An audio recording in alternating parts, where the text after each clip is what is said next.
Hey, what's up everyone? Welcome to CineMike. In this episode I'm going to be unpackaging and reviewing both the regular collector's edition Blu-ray and the Best Buy Steelbook edition of this year's Captain America: Civil War. This movie was a big event for the Marvel Cinematic Universe. The personal stakes for our heroes have never been higher. It's friend versus friend, ideology versus ideology. The action is spectacular and they find a way to juggle everything. Drama, humor, and a large cast of characters. The clash of ideologies that's supposed to be at the heart of this conflict is a little too sidelined in parts, especially in the end, which, by the way, is otherwise a pretty epic finale. Everything else, though, represents some of the best that we've seen from Marvel. This was my favorite movie of the summer, and for a full review of this great ride, check out the link below. Both of the editions here includes the 3D and 2D versions of the movie, plus a digital HD copy. The Target Collector's Edition sells for $24.99, and the Best Buy Steelbook sells for $27.99, according to their websites. And I don't think that's including tax. And it's well worth it for fans to grab up at least one of these. But which one? Well, as with most big Blu-ray releases these days, there are different exclusives from different stores. The regular version I got here from Target, and they say on this sticker that they offer extra digital special features. See, I'm not a fan of being offered extra content that is not directly included with the discs themselves. If I was just interested in digital content, then I would have purchased the movie online from iTunes. No, I buy a hard copy because I want to have it all included. So, for me, the extra digital stuff isn't much of an added incentive. There are pros and cons to both the Steelbook and the regular version. The Steelbook is stronger and more secure and durable. However, sometimes the box art with these Steelbooks is inferior in my opinion. I feel like that's the case here. The cover just doesn't really pop or stand out, and that's partly because the colors are so dull and muted. On the regular version's cover, you see the colors are much more vibrant. Also, you have all the characters showcased on opposing sides with Captain America and Iron Man, which I think is a pretty cool visual. I like that when you slide the slipcover off, beneath on the Blu-ray cover their masks are also removed. The Steelbook takes a more simple approach to the clashing of their symbols. I like how they come out of the box and the crack is indented. It's kind of got that 3D feel if you rub your finger over it. The back for both versions is basically the same, at least it appears that way with the plastic on. We have a split between both sides centering on the impact between Captain America and Iron Man. There's little pictures of which characters are on each side, and in the description they totally leave out any mention of the antagonist Zemo, which I find kind of funny.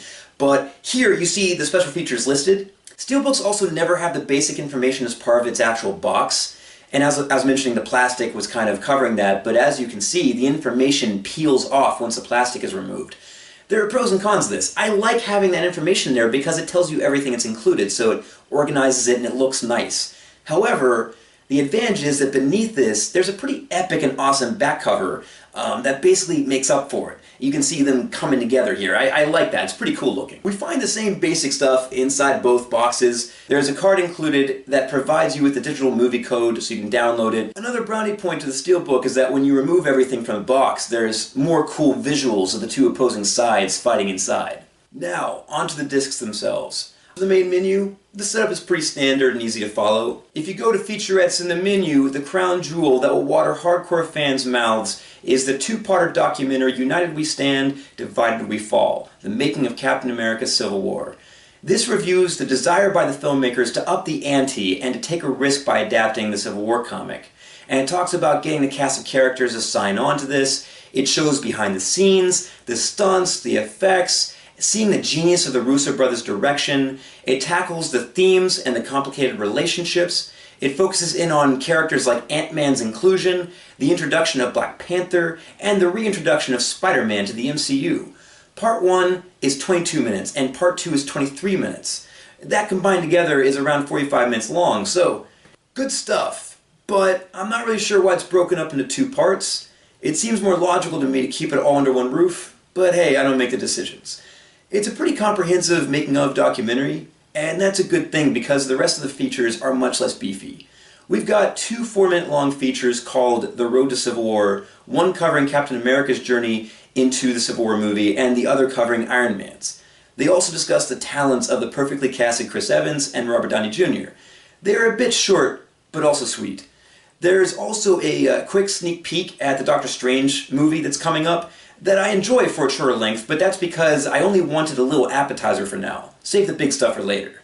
The deleted scenes aren't too noteworthy. There's an extended 6-minute long Peggy Carter funeral scene that's sweet, but you can certainly appreciate it being cut to where it was. It is interesting to see the decisions that go into pacing and editing a sequence, so it's good for that. The rest of the deleted scenes is blink and you'll miss it stuff. They're only about 30 seconds long. You Are Not Used to the Truth is a quickie with Black Panther, but the more of that badass character, the better, I say.